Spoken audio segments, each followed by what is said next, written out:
আজকে আমাদের রুটিন অনুযায়ী আজকের ক্লাস হচ্ছে আমাদের হোমিওপ্যাথিক কম্পারেটিভ ম্যাটেরিয়া মেডিকা। আমরা কম্পারেটিভ ম্যাটেরিয়া মেডিকায় আমরা একটা ওষুধের সঙ্গে আরেকটা ওষুধের তুলনামূলক আলোচনা করে থাকি। তা আজকে আমাদের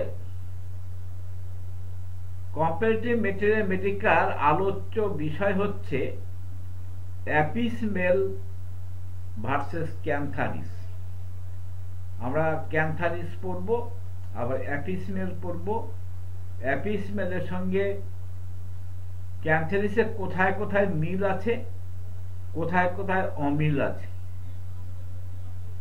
তা সেটা নিয়ে আমরা তুলনামূলকভাবে আলোচনাটা করব। আমরা বিগত দিনে অ্যাপিসমেলের সঙ্গে অন্যান্য ওষুধের কম্পেয়ার করেছিলাম। তাতে আমরা জেনেছি অ্যাপিসমেল হচ্ছে লেফট সাইডের রেমেডি। তাহলে অ্যাপিসমেল কোন দিকের ওষুধ? মূলত হচ্ছে তার প্রাধান্য পায় বাঁদিকে বেশি। অ্যাপিসমেল লেফট সাইড প্রিডমিনেন্ট, আর ক্যান্থারিস হচ্ছে রাইট সাইড প্রিডমিনেন্ট। তাহলে ক্যান্থারিসের সাইড হিসাবে ক্যান্থারিসের সাইড হচ্ছে ডান দিকে, আর অ্যাপিসমেলের হচ্ছে বাঁ দিকে। অ্যাপিসমেলের স্কিন অ্যান্ড মাস্কুলার বা মাসেল ইজ রিজিড। অ্যাপিসমেলের যে মাসেলগুলো, শরীরের যে মাংস পেশিগুলো, সেগুলো হয় রিজিড মানে শক্ত। ন্যাচারালি ক্যান্থারিসে তার বিপরীত হবে। তার বিপরীতটা কি? তার বিপরীতটা হচ্ছে ল্যাক্স। তাহলে ক্যান্থারিসের skin and muscle is lax, অর্থাৎ ঢেলা। অ্যাপিসমেলের হচ্ছে রিজিড, আর ক্যান্থারিসের হচ্ছে ল্যাক্স। অ্যাপিসমেলের কমপ্লেন্টস গুলো কেমন হবে? Predominant in external part. যত রকম কমপ্লেন থাকে, সেই অ্যাপিসমেলের সমস্ত রকম কমপ্লেন গুলো হচ্ছে এক্সটার্নাল পার্ট, দেহের বাহ্যিক অংশে। আর ক্যান্থারিসের হচ্ছে তার কমপ্লেন গুলো প্রিডমিনেন্ট ইন ইন্টারনাল পার্ট, অর্থাৎ আভ্যন্তরীণ অংশে তার কমপ্লেন গুলো দেখা যায়। অ্যাপিসমেলের স্কিন হচ্ছে ড্রাই। তাহলে ড্রাইনেস অফ স্কিন হচ্ছে অ্যাপিসমেল। আর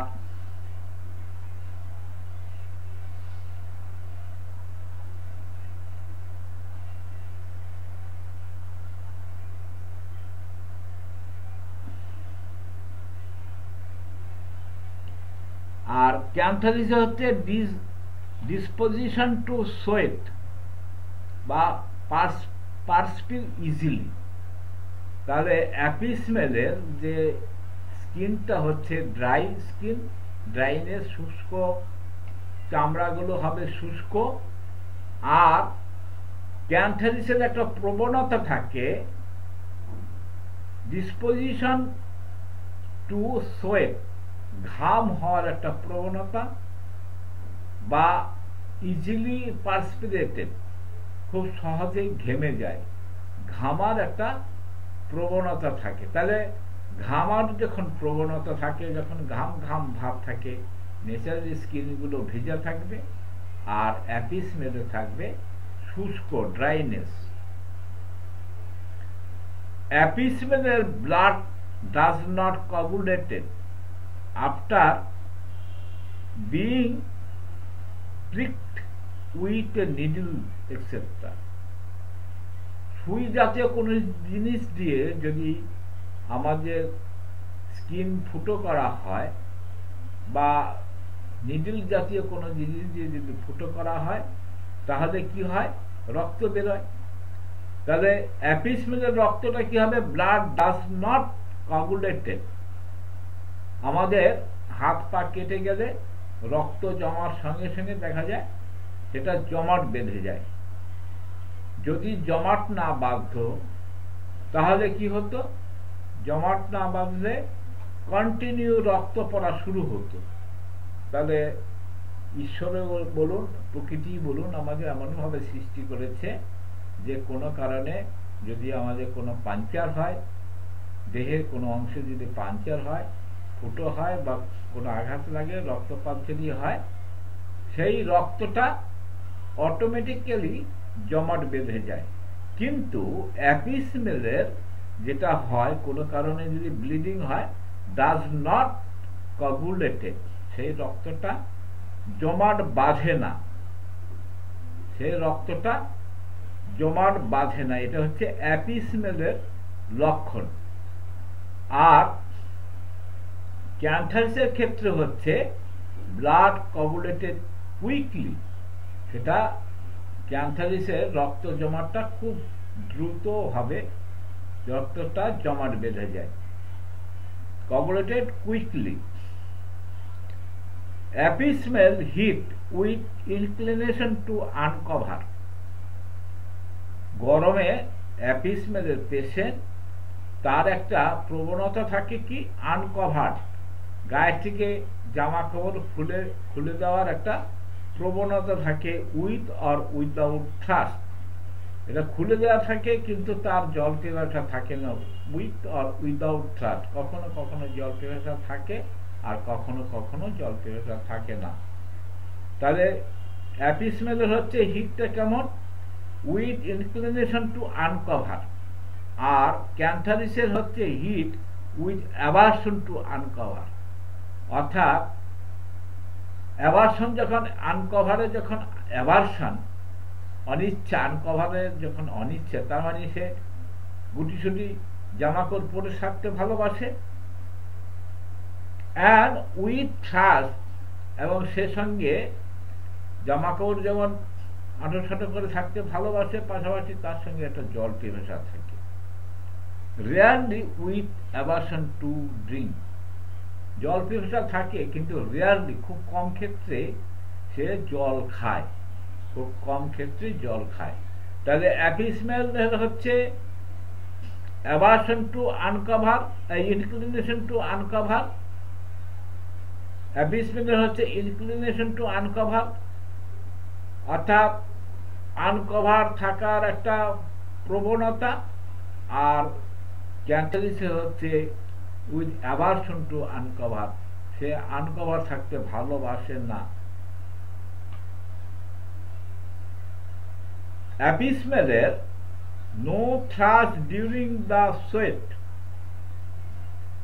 অ্যাপিসমেলের যখন ঘাম হয় তখন নো থ্রাস্ট, তখন তার কোন রকম জল পিপাসা থাকে না। আর ক্যান্সারিসের ক্ষেত্রে হচ্ছে thirst is wanting only during the chill. ক্যান্সারিসে কি হচ্ছে, থ্রাস্ট ইজ ওয়ান্টিং,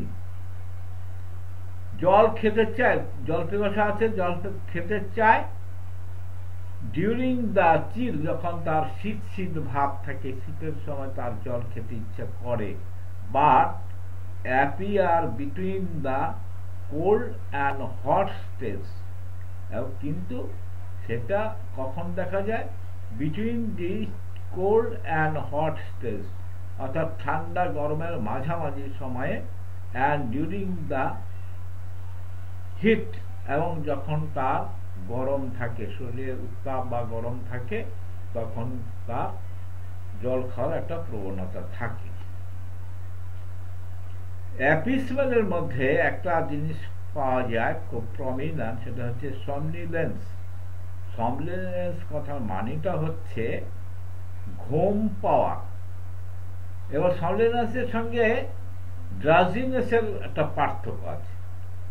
ড্রাজিনেস হচ্ছে ঘুম ঘুম ভাব, ঝিমুনি, যাকে আমরা বাংলায় বলি ঝিমুনি, সেটা হচ্ছে ড্রাউজিনেস। আর somnolence কথার মানে হচ্ছে তার ঘুম পায় এবং সে সুযোগ পেলে ঘুমিয়ে পড়ে। এই ঘুম পাওয়ার একটা প্রবণতা হচ্ছে অ্যাপিসমেলের মধ্যে আছে। আর ক্যান্থারিসের মধ্যে আছে স্লিপলেসনেস, পার্টিকুলারলি আফটার মিডনাইট। তার একটা মানে অনিদ্রার একটা প্রবণতা থাকে, সেই বিশেষ করে আফটার মিডনাইট, মধ্যরাতের পরে আর তার ঘুম হয় না, আফটার মিডনাইট। অ্যাপিসমেলের এপিলেপসি আছে, রেয়ারলি প্যারালিসিস, কখনো কখনো খুব কম ক্ষেত্রেই রেয়ারলি তার প্যারালিসিস দেখা যায়। The latter generally one sided. আর একটা কি প্যারালিসিসটা হয়, প্যারালিসিস দুই ধরনের হয়, একটা হচ্ছে বোথ সাইড প্যারালিসিস, আর একটা হচ্ছে one sided paralysis. One sided প্যারালিসিসকে বলা হয় হেমিপ্লেজিয়া। ওয়ান সাইডেড যে প্যারালিসিস তাকে বলা হয় হেমিপ্লেজিয়া। তাহলে হেমিপ্লেজিয়া হচ্ছে অ্যাপিসমেলের ক্ষেত্রে হেমিপ্লেজিয়া।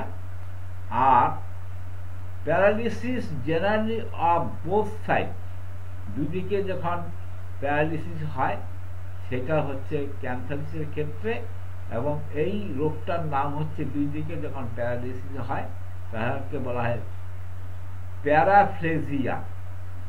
তাহলে আমরা যদি জিজ্ঞেস করি যে হেমিপ্লেজিয়া বলতে কি বোঝা যায়, হেমিপ্লেজিয়ার কথা মানে হচ্ছে একদিকে প্যারালিসিস। প্যারালিসিস কথা মানে কি, অর্থাৎ কোন একটা অঙ্গ অবশ হয়ে যাওয়া বা তার মাসেলগুলো ফাংশন না করা। আর তাহলে ওয়ান সাইডেড প্যারালিসিস যেগুলো তাকে বলা হয় হেমিপ্লেজিয়া, আর বোথ সাইড প্যারালিসিসকে বলা হয় প্যারাফ্লেজিয়া। তাহলে প্যারাফ্লেজিয়ার ওষুধ হচ্ছে ক্যান্থারিস, আর হেমিপ্লেজিয়ার ওষুধ হচ্ছে অ্যাপিসমেল। অ্যাপিসমেলের মানসিক লক্ষণটা কেমন হবে? অ্যাপিসমেলের মানসিক লক্ষণ হচ্ছে তার একটা জিলাসনেস আছে, অ্যাবসেন্ট মাইন্ডেডনেস আছে, ইমবেসিলিটি আছে। আর কি তার ফলে কি হচ্ছে, consequence of rage, vexation or hearing of bad news. তাহলে ফলস্বরূপ কি আছে, র্যাগ, রাগের যে কুফলের ক্ষেত্রে তার কিছু প্রবলেম আসে, ভ্যাক্সেশন, বিরক্তির জন্য তার কিছু কুফল আসে। আর একটা হচ্ছে হিয়ারিং অফ ব্যাড নিউজ। অনেক সময় অনেক মানুষ আছে কোনো একটা দুঃসংবাদ শোনার পরে তার কিছু শারীরিক ও মানসিক সমস্যা দেখা দিল, এই ক্ষেত্রে হচ্ছে অ্যাপিসমেল। এক্ষেত্রে হচ্ছে অ্যাপিসমেল। আর ক্যান্থারিসের ক্ষেত্রে কি আছে, ক্যান্থারিসের পেশেন্ট গুলো মানসিক লক্ষণগুলো কি আছে? ক্যান্থারিসের মানসিক লক্ষণ হচ্ছে সবচেয়ে প্রমিনেন্ট যে মানসিক লক্ষণটা, সেটা হচ্ছে অ্যামাটিভনেস। অ্যামাটিভনেস বলতে যাদের এক্সেসিভ সেক্সুয়াল ডিজায়ার, অস্বাভাবিক যে যৌন মিলনের যে আকাঙ্ক্ষা, সেই যৌন মিলনের আকাঙ্ক্ষা তার মধ্যে ক্যান্থারিসের মধ্যে প্রচুর পরিমাণে, তার মানে ক্যান্সারের পেশেন্ট প্রচন্ড রকম সেক্সি হয়। আর কি, আর হচ্ছে ফ্যান্সিস, কল্পনা প্রবণ, কিছু কল্পনার জগতে বাস করে, কল্পনা প্রবণ। আর হচ্ছে ইনসেনিটি, ইনসেনিটি হচ্ছে উন্মাদনা। আমরা উন্মাদনা বা ইনসেনিটি যেটা দেখি বহু রকম কারণে হয়, মেন্টাল ডিসঅর্ডার কিছু ক্ষেত্রে হয়, কিন্তু ক্যান্থারিসের মধ্যে একটা বৈশিষ্ট্য আছে। সেই বৈশিষ্ট্যটা হচ্ছে তার যে উন্মাদনাটা, তার যে পাগলামিটা ডিউ টু সেক্সুয়াল এক্সাইটমেন্ট, অর্থাৎ কাম উন্মাদ যাকে বলা হয়, কাম উন্মাদনা, এটা একটা ক্যান্থারিসের প্রমিনেন্ট লক্ষণ। এটা একটা প্রমিনেন্ট লক্ষণ। অ্যাপিসমেল এর কমপ্লেন্সগুলো প্রিডমিনেন্ট অন দ্য আপার আইলিডস। আমাদের কিছু সিমটমস দেখা যায়, যেমন আঁচিল হওয়া, তারপরে ওই চোখে আঞ্জনি হওয়া, এগুলো চোখের পাতার মধ্যে হয়। আঁচিল বা আঞ্জনি, আঞ্জনি হচ্ছে one type of small boil, চোখের উপরে পাতা হয়, নিচের পাতা হয়, যন্ত্রণা হয়, পুজ হয়, আবার কারো দরকার মতো থাকে, শক্ত থাকে। তাহলে অ্যাপিসমেলের ক্ষেত্রে সেটা হচ্ছে আপার আইলিড, তা চোখের উপরে পাতায় তার এই ধরনের রোগগুলো তার চোখের উপরে পাতা হয়। এছাড়াও যদি অন্য কিছু হয়, স্কিন ডিজিজ, এগুলো চোখের উপরে পাতায়। আর ক্যান্থারিসের ক্ষেত্রে হবে complaints on the lower eyelid. আমরা অনেক সময় চোখের আঞ্জনির জন্য ওষুধ দিয়ে থাকি, চোখের নানা রকম, চোখের পাতার নানা রকম সমস্যা নিয়ে ওষুধ দিয়ে থাকি। আমরা তখন কেস হিস্ট্রি দেখার সময় আমরা লিখি যে চোখের উপরের পাতায় না নিচের পাতায়, সেটা যেমন লিখি। আবার পাশাপাশি আমরা কোন চোখের, ডান চোখের না বাঁ চোখের, তাহলে পার্টিকুলারলি আমাদের মেনশন করতে হবে কেস রেকর্ড করার সময় বা কেস টেকিং এর সময়, যে কোন চোখে পাতায় সমস্যাটা হচ্ছে, কোন দিকে চোখের পাতায় এই সমস্যাটা হচ্ছে, উপরে পাতায়, ডান দিকে না বাঁ দিকে, উপরে পাতায় না নিচে পাতায়। তাহলে আমরা এখানে একটা লক্ষণ পেলাম যে অ্যাপিসমেল উপরে পাতায় যদি হয় অ্যাপিসমেল, আর চোখের নিচের পাতায় যদি হয় তাহলে হচ্ছে ক্যান্থারিস। তাহলে ক্যান্থারিস হচ্ছে চোখের নিচে পাতায়। On the outer side of the thigh, অর্থাৎ আমাদের যে থাই আছে, পায়ের যে থাই, সেই থাইয়ের বাইরের অংশ, and in the hollow of the এলবাউ। হলো, হলো কথা মানে হচ্ছে ফাঁপা অংশ, অফ দ্য এলবাউ, কোণের যে ফাঁপা অংশ, সেই ফাঁপা অংশে। আর অ্যাপিসমেলের ক্ষেত্রে কোথায়, সেটা হচ্ছে inner side of the thigh, inner side of the thigh. আর হচ্ছে সেটা, সেক্ষেত্রে হচ্ছে Apis mel in the hollow of the knee. তাহলে এখানে ডিফারেন্সটা হচ্ছে অ্যাপিসমেল হচ্ছে inner side of the thigh, আর হচ্ছে in the hollow of the knee. আর ক্যান্থারিসের ক্ষেত্রে হচ্ছে যে outer side of the thigh and in the hollow of the এলবাউ।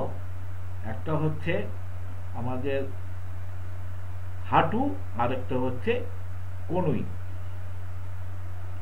অ্যাপিসমেলের the patient drink often, অ্যাপিসমেলের পেশেন্ট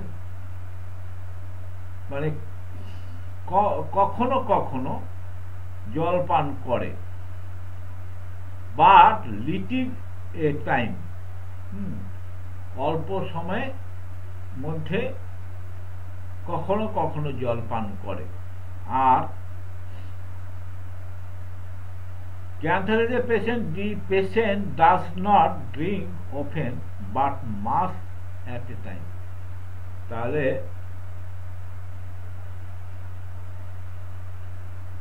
ক্যান্থারিসের পেশেন্ট জল খায় না, কিন্তু যখন খায় তখন অনেকটা পরিমাণে খায়।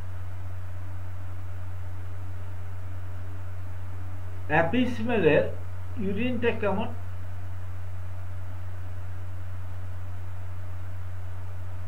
অ্যাপিসমেলের ইউরিন হচ্ছে frequent but scanty, only exceptionally কপিয়াস। তাহলে অ্যাপিসমেলের সাধারণত প্রস্রাবটা পরিমাণে কম হয়, আর হচ্ছে ঘন ঘন হয়, আর কি আর ব্যতিক্রম হিসেবে কখনো কখনো দেখা যায় প্রচুর পরিমাণে হয়।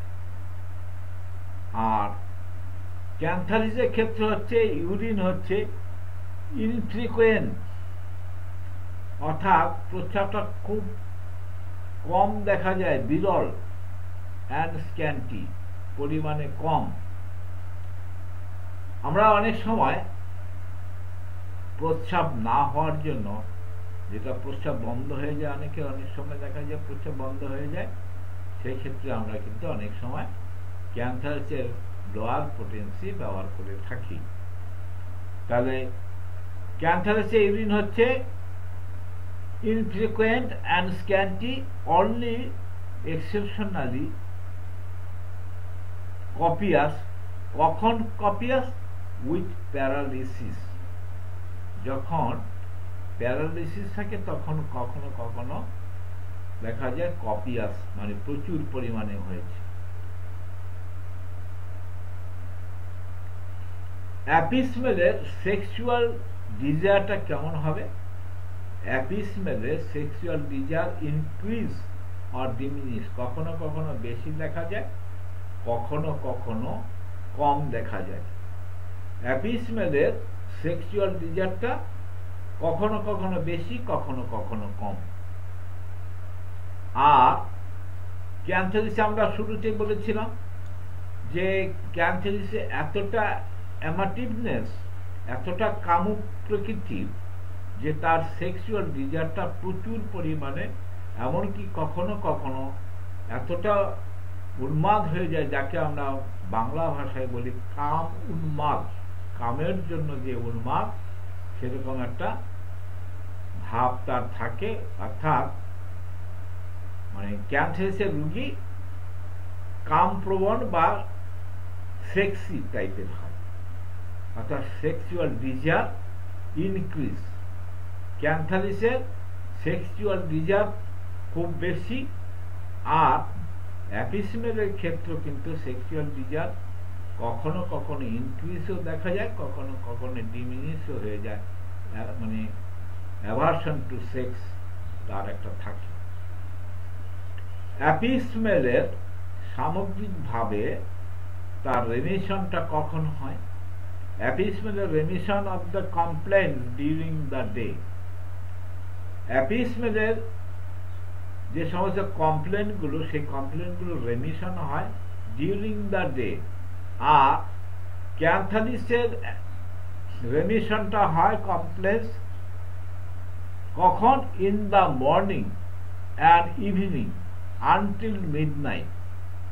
এখানে একটা ক্যান্থারিসের একটা পিকুলারিটি আছে, সেটা হচ্ছে মর্নিংয়ে হচ্ছে, ইভিনিংয়ে হচ্ছে, কিন্তু মধ্যরাত্র পর্যন্ত, মধ্যরাত্রের পরে কিন্তু তার কমপ্লেনটা থাকে না। তাহলে সকালে হচ্ছে, বিকালে হচ্ছে, আর বিফোর মিডনাইট, মধ্যরাতের আগের মধ্যে তার কমপ্লেনগুলো রেমিশন হয়। অ্যাপিসমেল ওর্স আর বেটার ফ্রম প্রেশার, চাপে, চাপে কখনো কখনো সে ভালো থাকে, কখনো কখনো সে ওর্স ফিল করে। আর ক্যান্থারিসের ক্ষেত্রে হচ্ছে অ্যামেলিয়েটেড বাই প্রেশার, অর্থাৎ রিলিভ বাই প্রেশার, প্রেশারে সে ভালো থাকে। ক্যান্থারিসে রিলিভ বাই প্রেশার বা অ্যামিলেশন হয় প্রেশারে, চাপে তার আরাম বোধ করে, চাপে সে ভালো থাকে। আর ক্যান্থারিস অ্যাপিসমেলের ক্ষেত্রে হচ্ছে তার কখনো কখনো বেটার ফিল করে, কখনো কখনো ওর্স ফিল করে। অ্যাপিসমেল সামগ্রিকভাবে যে ওর্স ফিলটা করে, সামগ্রিকভাবে সে ওটস ফিল করে কখন? ফ্রম ওয়ার্ম, গরমে, ইন ওয়ার্ম রুম, গরম ঘরে, আফটার লাইং ডাউন, শোয়ার পরে, and when growing warm in bed, যখন সে বিছানা গরমে সে থাকে তখন তা অসুস্থতা বোধ করে, তার কমপ্লেনগুলো ওটস মানে বৃদ্ধি হয়। আর এই লক্ষণগুলোর ক্ষেত্রে তার সম্পূর্ণ বিপরীত হচ্ছে ক্যান্থারিস। তাহলে ক্যান্থারিসটা যেহেতু বিপরীত, তাহলে ক্যান্থারিস এই সমস্ত ক্ষেত্রে এই স্টেজগুলোতে সে বেটার ফিল করে। ক্যান্থারিস এই স্টেজগুলোতে বেটার ফিল করে কখন? From warm, in warm room, after lying down, and when growing warm in bed. এবার আসা যাক অ্যাপিসমেল সামগ্রিকভাবে কখন আর কি অবস্থায় বেটার ফিল করে। সেটা হচ্ছে সামগ্রিকভাবে বেটার ফিল করে ইন দ্য ওপেন এয়ার, খোলা বাতাসে, ফ্রম কোল্ড, ঠান্ডায়, ফ্রম ওয়াশিং অর্থাৎ হাত মুখ ধুলে। কিভাবে, কোন জলে ধুলে? উইথ কোল্ড ওয়াটার, ঠান্ডা জলে হাত মুখ ধুলে সে বেটার ফিল করে। And moistening the suffering part, যে অংশটা সে আক্রান্ত সেই অংশে যদি একটু ভিজিয়ে রাখা যায় তাহলে সে বেটার ফিল করে। আর ঠিক ক্যান্থারিসের ক্ষেত্রে